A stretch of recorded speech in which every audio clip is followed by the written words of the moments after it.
ఈ కేసులో 2 అంశాలను మనం గమనించాలి. సరే, ఒకటి, వైఎస్ షర్మిల మా అన్నకు ఓటేయొద్దు, మా అన్న మోసం చేశాడు, కాంగ్రెస్ పార్టీకి అన్యాయం చేశాడు, మా అన్న ప్రజలను మోసం చేశాడు, మా అన్నకు ఓటేయొద్దని వైఎస్ షర్మిల ఒకవైపు తిరుగుతూ ఉంది.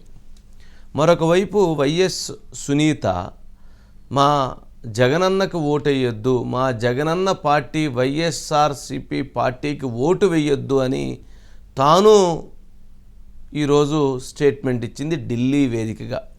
ఢిల్లీలోని కాన్స్టిట్యూషనల్ క్లబ్లో ఈరోజు ప్రెస్ కాన్ఫరెన్స్ పెట్టి మరీ మా జగనన్నకు ఓటు వేయొద్దు అని చెప్పింది. షర్మిల గారు గత 4 రోజులుగా మా అన్నకు ఓటు వేయొద్దు అని చెబుతున్నారు. చెల్లెలు కూడా వచ్చి మా అన్నకు ఓటు వేయొద్దు అని చెప్తుంది. ఏంటి అసలు ఇది ఆశ్చర్యం?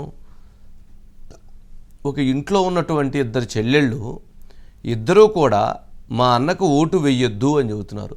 ఒకరేమన్నా మోసం చేశారని చెప్పని, అన్యాయం చేశారని చెప్పని షర్మిల చెప్తా ఉంటే, వైఎస్ సునీత మా అన్న, మా జగనన్న, మా తండ్రి వైఎస్ వివేకానందరెడ్డి హత్యతో సంబంధం ఉంది, కావున మా అన్నకు ఓటు వేయవద్దు అని కోరుతూ ఉంది.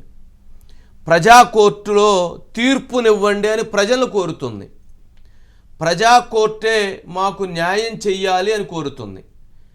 సిబిఐ జ్యుడిషియరీలో మాకు న్యాయం జరగటం లేదు, కావున మాకు ప్రజా కోర్టే, ప్రజలే మాకు రక్షించండి, ప్రజలే కాపాడండి, ప్రజలే న్యాయం చేయండి, ప్రజలే ధర్మాన్ని నిలబెట్టండి, ప్రజలే నా పోరాటానికి అండగా నిలవండి, ప్రజలే మా తండ్రి ఆత్మకు శాంతి చేకూరే విధంగా తీర్పును ఇవ్వండి అని వైఎస్ సునీత